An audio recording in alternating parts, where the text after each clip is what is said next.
नमस्कार। छत्तीसगढ़ के जनजातीय कल्चर में बहुत बड़ा जो होता है योगदान वह होता है गोत्र का।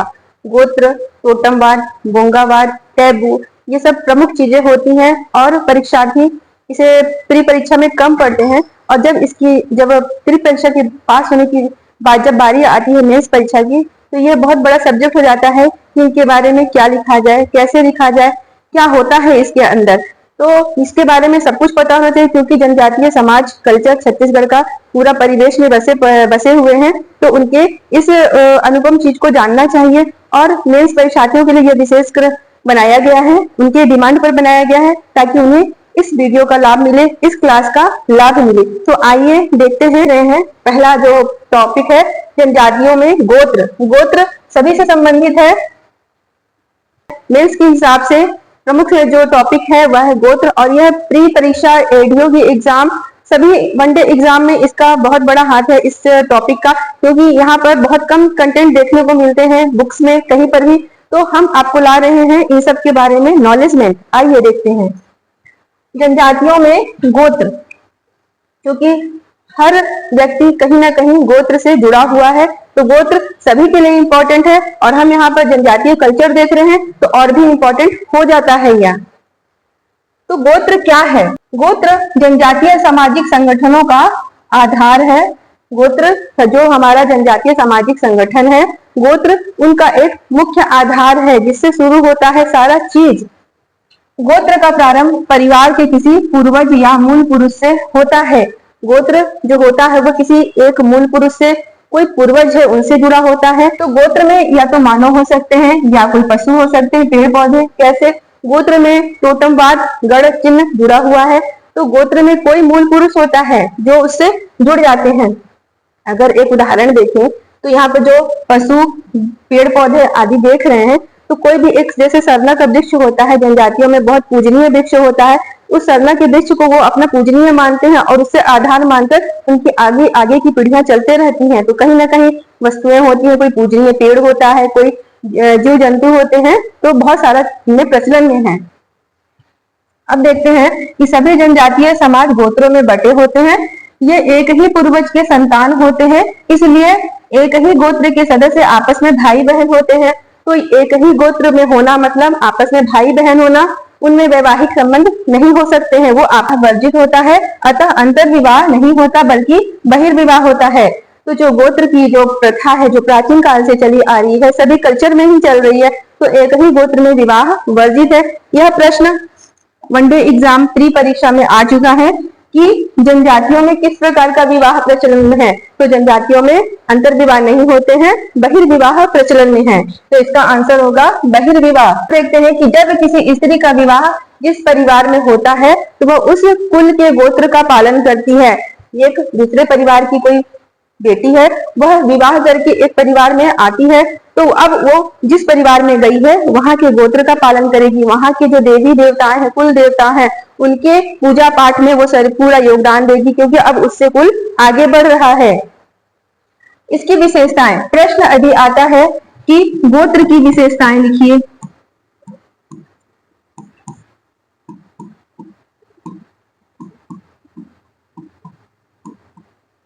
गोत्र की विशेषताएं लिखिए। मेंस में प्रश्न आता है गोत्र क्या है, तो ऊपर हम पढ़े वो हो जाएगा। अब अगला ही एक प्रश्न आता है कि गोत्र की विशेषताएं लिखिए। तो ये छोटे से आंसर में ही आना है, बहुत बिग आंसर में नहीं आना है।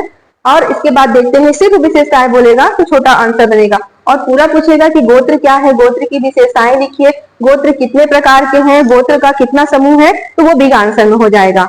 तो आइए देखते हैं गोत्र की विशेषताएं। सबसे पहले देख लेना है कि गोत्र एक बहिर्विवाही बातें होती हैं। गोत्र एक बहिर्विवाही समूह है, मतलब गोत्र में अंतर विवाह नहीं होता है। एक ही गोत्र के सदस्यों में पारिवारिक संबंध होते हैं, वो भाई बहन होते हैं, उनके बीच में कोई वैवाहिक संबंध स्थापित नहीं किए जाते, वो अन्य गोत्र में वैवाहिक संबंध स्थापित करते हैं। इसे कहा जाता है बहिर्विवाह। दूसरा देखते हैं कि गोत्र की प्रकृति एक पक्षीय होती है। दूसरी विशेषताएं महत्वपूर्ण है। गोत्र की जो प्रकृति होती है, गोत्र का जो सिस्टम होता है वह एक पक्षीय होती है, अर्थात गोत्र का जो सिस्टम है या तो माता की ओर से चलेगा या तो पिता की ओर से चलेगा। क्योंकि हमारा छत्तीसगढ़ जनजातीय समाज है तो वहां पर पितृसत्तात्मक है। पितृसत्तात्मक सत्ता चली आ रही है। इस हिसाब से जो गोत्र होता है वो पिता की ओर से आगे बढ़ता चला जा रहा है और आगे भी बढ़ सकता है, क्योंकि यहाँ पर पितृसत्तात्मक का चलन चल रहा है। आता है कि गोत्र कितने प्रकार के होते हैं, तो गोत्र के प्रकार में देखा जाएगा तो गोत्र 2 प्रकार के होते हैं। यह प्रश्न के स्वरूप पे आप देखेंगे कि प्रश्न पूछ क्या रहा है और हमें आंसर क्या लिखना है। जो प्रश्न पूछा जाता है उतना ही आंसर लिखना है, अपने से एक्स्ट्रा बातें नहीं लिखनी है, जितना है उतना ही लिखें। तो आइए देखते हैं गोत्र के प्रकार। पहला है भातृ गोत्र। देखिए ये प्री परीक्षा में भी उतना ही इंपॉर्टेंट है और मेंस परीक्षा के लिए तो ये बहुत इंपॉर्टेंट है ही। और इसमें जो प्रश्न पूछा जाता है कि गोत्र की विशेषताएं लिखिए, तो सिर्फ गोत्र की विशेषताएं ही लिखना है। 1 नंबर 2 नंबर करके आप उसकी विशेषताएं लिख लीजिए। जब पूछा जाए कि गोत्र कितने प्रकार के होते हैं तो पहले 2 प्रकार को लिखिए और उसको डील कर दीजिए। जितने लाइन है उसके हिसाब से कैलकुलेशन कर लीजिए और उसके हिसाब से उसको जमा लीजिए, क्योंकि सार ही लिखना है, हमें बहुत ज्यादा नहीं लिखना है, एक ग्रंथ के हिसाब से नहीं लिखना, हमें पूरे ग्रंथ को 2 लाइन में समराइज करके लिखना है। तो ये बहुत इंपॉर्टेंट थिंक है, ऐसा करना ही होगा। और जो 1 डे एग्जाम दे रहे हैं, एडीओ का एग्जाम दे रहे हैं, जो प्री का एग्जाम दे रहे हैं और अन्य एग्जाम दे रहे हैं, वो उनसे पूछा जाए कि गोत्र ये 2 प्रकार है या गोत्र कौन कौन से हैं, 4 आंसर उसमें रहेंगे, 2 आपको छांट लेना है, 2 ही होते हैं, बाकी वो 1 2 3 कूट करके दिया रहेगा, उसमें से रिफाइंड कर लेना है। तो आइए देखते हैं कि गोत्र के प्रकार। गोत्र कितने प्रकार के हुए? गोत्र 2 प्रकार के हुए। पहला है भातृदल या इसे ही बोला गया है गोत्र समूह, क्योंकि समूह बना रहे हैं भाई दल मिलकर। अब दूसरा है द्विदल समूह या युग्म समूह। आइए अब इसके अंदर की में देखते हैं कि इसकी व्याख्या में देखते हैं कि क्या होते हैं दोनों। सबसे पहला देख रहे हैं भातृदल या गोत्र समूह। तो संगठन की दृष्टि से कई छोटे छोटे गोत्र मिलाकर एक समूह या गोत्र बना लेते हैं, उसे भातृदल या गोत्र समूह कहते हैं। तो देखो छोटे छोटे बहुत सारे गोत्र होते हैं और वो संगठन की दृष्टि से चाहते हैं कि हम बटे ना रहे, हम तो एक दल में रहें, एक गोत्र में आ जाते हैं, तो सब मिलकर इकट्ठा हो जाते हैं और अपने आप को एक दल के रूप में बना देते हैं, जिसे भातृदल कहते हैं। उसी को बोल देते हैं गोत्र समूह। अब दूसरा है द्विदल समूह या युग्म समूह। जब किसी जनजाति में दल विस्तृत होने के कारण संपूर्ण गोत्र 2 समूहों में या दलों में बढ़ जाते हैं और स्वतंत्र दल हो जाते हैं, उसे द्विदल या युग्म समूह कहते हैं। तो देखिए कोई कोई गोत्र बहुत बिग होता है, उसमें इतनी ज्यादा संख्या होती है कि वो बहुत दूर हो जाते हैं एक दूसरे से। जनजातीय समाज में जो गोत्र होते हैं वो जोड़ने का काम करता है। किसी के यहाँ दुख पड़ा है तो सारे लोग वहां पर आते हैं, उसके लिए सहायक हो जाते हैं, उसे अकेला नहीं छोड़ते हैं। और ज्यादा गोत्र बड़ा हो गया है, बहुत बड़ा हो गया है, तो बढ़ते जाते हैं लोग, उत्तर से दक्षिण, पूरब से पश्चिम, बहुत दूर दूर हो जाते हैं। तो क्या करते हैं कि वो 2 गोत्र में बढ़ जाते हैं, ताकि इस पार्ट की ओर वो ध्यान दे, उस पार्ट की ओर वो ध्यान दे। किसी को अकेला कभी नहीं छोड़ते हैं, सब में बराबर रहते हैं और सबका सहयोग करते हैं, चाहे वो विवाह संस्कार हो, चाहे मृत्यु संस्कार हो, चाहे नित्य संस्कार हो, चाहे कोई भी ऐसा काम हो जिसमें उनको सहयोग देना है, वो कभी पीछे नहीं रहते हैं। एक यही समाज है जो सहकारिता पे आधारित है, एक दूसरे के लिए मिलकर काम करने की भावना है इनके अंदर। तो यहाँ पर इसी भावना पे आधारित गोत्र के विभाजन कितने प्रकार से हैं, क्योंकि यहाँ पर सभी गोत्र में देवताएं हैं, देवताओं के निर्धारण के चलते गोत्र का कुछ बंटवारा है। तो कौन कौन से गोत्र वाले कौन कौन से देवता को मानते हैं, उनमें इन बातों को देखते हुए इन पे 4 प्रकार के देवताओं का निर्धारण किया गया। तो आइए देखते हैं, और ये प्री और मेंस दोनों के लिए इंपॉर्टेंट है।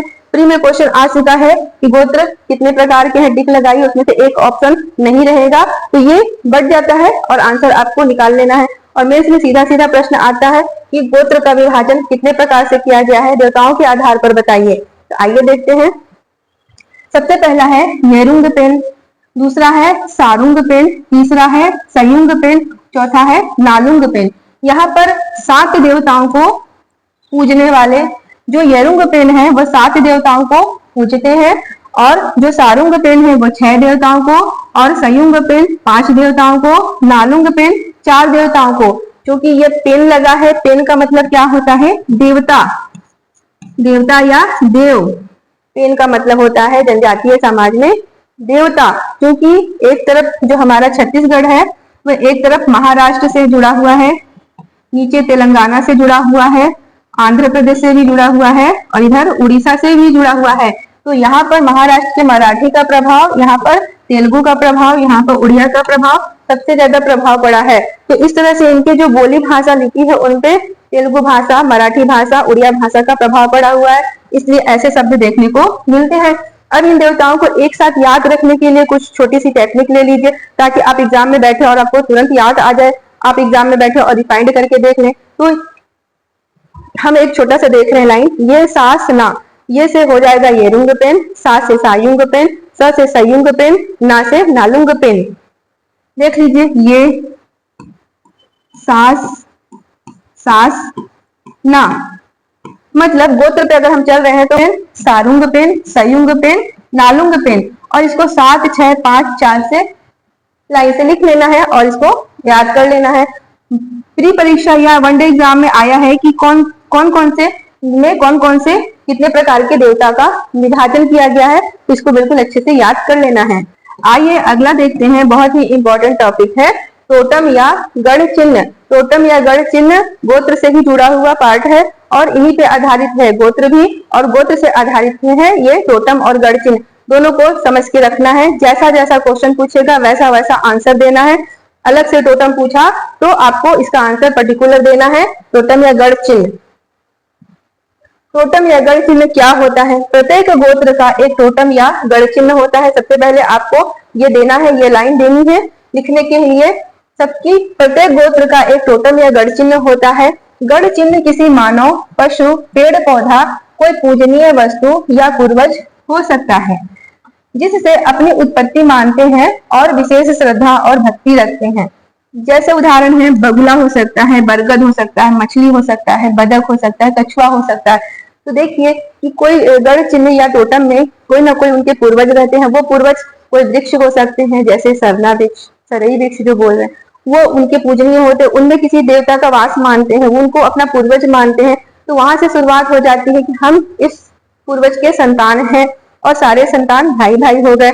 अब जैसे कि मान लीजिए कि उनकी कोई वस्तु है, कछुआ है, जैसे कि मान लीजिए कि उनका कोई पूर्वज है, कुछ वस्तु छोड़कर गए हैं, तो वो वस्तु भी उनके लिए जुड़ जाती है आगामी पीढ़ियों के लिए कि ये हमारे पूर्वज है, उनकी वस्तु, यहीं से उसको मान लेते हैं गढ़ चिन्ह। कुछ भी हो सकता है, वो वस्तु सामग्री कुछ भी हो सकता है, या उनका प्रिय कोई पशु हो सकता है, पक्षी हो सकता है। तो वहां से शुरुआत हो जाती है और वो आगामी उन्हीं चीजों पे चलता। अब देखते हैं गढ़ चिन्ह के लाभ। मेंस में डायरेक्ट क्वेश्चन आता है कि गढ़ चिन्ह क्या है, गढ़ चिन्ह के लाभ लिखिए। तो लाभ आपको सोचना पड़ जाएगा, मैंने यहाँ पर उसको ला कर दिया है, आप उसको लिखिए और याद कर लीजिए। इन्हीं पर आपका आंसर बहुत अच्छा बन जाएगा। सबसे पहला है लाभ में कि यह सकारात्मक होता है, पशुओं की सुरक्षा होती है। तो गढ़ चिन्ह या टोटम जो भी है ये बहुत लाभकारी होता है। इससे क्या होता है, पशु संरक्षण को लाभ मिलता है। जैसे कि मान लीजिए ये कछुआ को अपना गढ़ चिन्ह मानते हैं, मानते भी हैं जनजातियों में। तो कछुआ को अपना गढ़ चिन्ह मानते हैं, तो कछुआ को कभी भी नुकसान नहीं पहुंचाएंगे, उसके लिए वो लड़ जाएंगे, उसकी सुरक्षा के लिए पूरा काम करेंगे, लेकिन उसे कभी नुकसान नहीं पहुंचाएंगे। इस तरह जिस जिस समुदाय में अगर बगुला को मान रहे हैं तो बगुला को नुकसान नहीं पहुंचाएंगे, उसकी सुरक्षा करेंगे। बरगद का पेड़ है, उसे कभी कटने नहीं देंगे, उसके लिए वो लग जाएंगे कि वो हमारा देवता है। इस तरह से सभी में ऐसा कुछ ना कुछ है जिसके लिए वो तत्पर रहते हैं और उनकी पूजा आराधना करते हैं, उसे कभी भी नुकसान नहीं पहुंचाते हैं। तो यह उनकी सुरक्षा का बहुत बड़ा काम होता है। और क्यों नहीं करेंगे, क्योंकि वो उनके देवता पूज्य हैं। तो यहाँ पे सकारात्मक बातें आ गई। दूसरा है एकता की भावना। एकता की भावना शुरू तो यहीं से हो रही है, क्योंकि गोत्र में किसी न किसी गढ़ चिन्ह या टोटम का होना जरूरी है। किसी न किसी देवता को मानेंगे ही, तो जिस देवता को मान रहे वो अपना पूर्वज लेकर मान रहे, और वहां से शुरू हो रहा है उनका कुल खानदान। जिस कुल खानदान के हैं सारे लोग, जिस गोत्र के हैं वो आपस में भाई बहन हुए, तो उनमें एकता आ गई। अब देखते हैं कि छत्तीसगढ़ में जो भी नृत्य हो रहा है, जो भी विवाह हो रहा है। फिर अगला है पर्यावरण संरक्षण। पर्यावरण संरक्षण हर प्रकार से हो रहा है, यानी कि वो जिसको टोटम मान रहे हैं उस वृक्ष की सुरक्षा कर रहे हैं, उसे कभी भी नुकसान नहीं पहुंचा रहे हैं। और ऐसा पहले भी हो चुका है इतिहास में। तो जैसे कि साल वृक्ष की कटाई को रोकने के लिए उन्होंने बहुत बड़ा एक किया था, बहुत बड़ा जैसे साल वृक्ष की कटाई को रोकने के लिए उन्होंने किया था विद्रोह, ताकि हमारा साल वृक्ष कोई अंग्रेज ना काट सके। तो यहाँ पर संरक्षण हो रहा है और इसमें पशु भी शामिल है, पक्षी भी शामिल है, वृक्ष शामिल है, नदियां शामिल है, मिट्टी शामिल है, सब कुछ शामिल है। अगला है संगठित समाज। तो एक गोत्र होने से समाज संगठित हो गया। गोत्र गोत्र एक दूसरे को बहुत सहयोग करते हैं। उनका विवाह होता है तो सब मिलकर विवाह में शरीक होते हैं। मृत्यु होता है तो उसे अकेला नहीं छोड़ते। एक उदाहरण हम देख सकते हैं घोटुल पाटा। घोटुल पाटा, घोटुल पाटा क्या है? घोटुल पाटा एक मृत्यु गीत भी है। मृत्यु गीत, घोटुल पाटा एक मृत्यु नृत्य है और या गीत भी इसे बोलेंगे। तो देखिए इसमें क्या हो रहा है, जिसके घर में शोक है तो मुड़िया जनजाति के द्वारा वहां पर समाज के लोग जाते हैं और वहां पर नृत्य करते हैं, ताकि उसे अकेलापन न लगे, वो लगे कि उसका पूरा परिवार खड़ा हुआ है, कभी भी वो अकेला महसूस नहीं करेगा। तो मृत्यु में भी अगर नृत्य हो रहा है तो उसका भी कुछ उद्देश्य रहता है जो कभी भी एग्जाम में पूछा जा सकता है और आप एग्जाम्पल में से दे सकते हैं।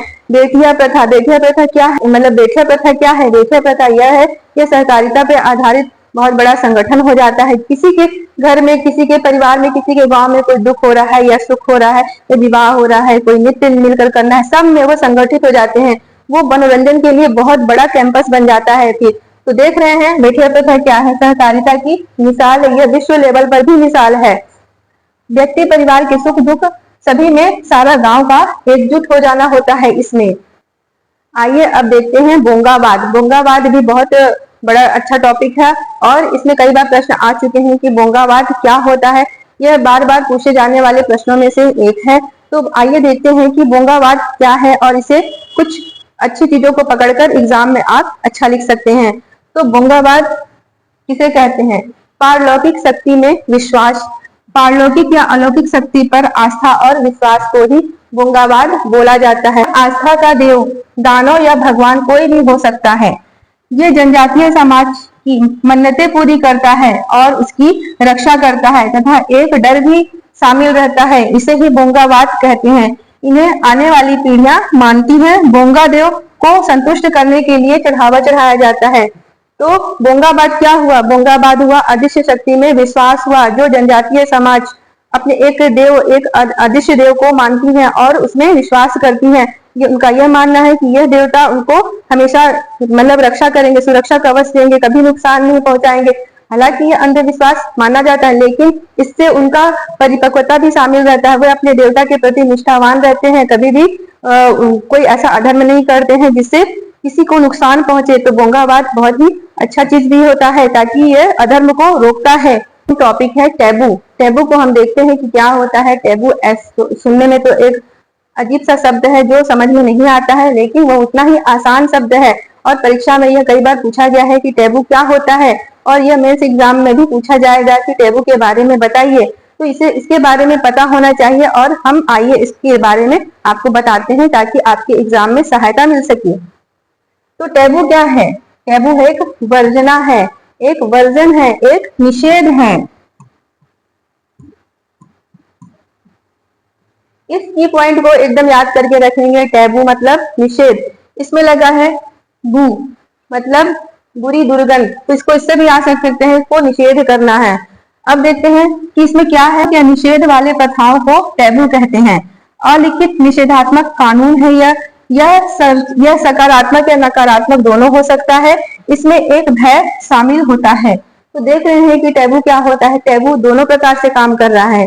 ये सकारात्मक भी काम कर रहा है और नकारात्मक भी काम कर रहा है। सकारात्मक कैसे काम कर रहा है कि टैबू में निषेध लगा हुआ है, मतलब जो उनके बोंगा देव हैं, अगर कोई उनमें मनाही है कि यह काम करने से अहित होगा तो वो वैसा काम कभी नहीं करेंगे, वैसा मतलब अधर्म नहीं करेंगे कभी, ताकि उनको या उनके परिवार, उनके बच्चों, उनके गांव को नुकसान पहुंचे। वो हमेशा उस डर से आगे कोई काम नहीं करेंगे, हमेशा उस डर से नीचे ही रहेंगे, ताकि देवता कभी भी रुष्ट ना हो, बल्कि उनके भोग में चढ़ावा चढ़ाएंगे और उस जो अंधविश्वास या डर कह लीजिए उसके अंदर ही रहेंगे, कभी भी अधर्म का सहारा नहीं लेंगे। तो यह सकारात्मक हो गया। नकारात्मक कैसे?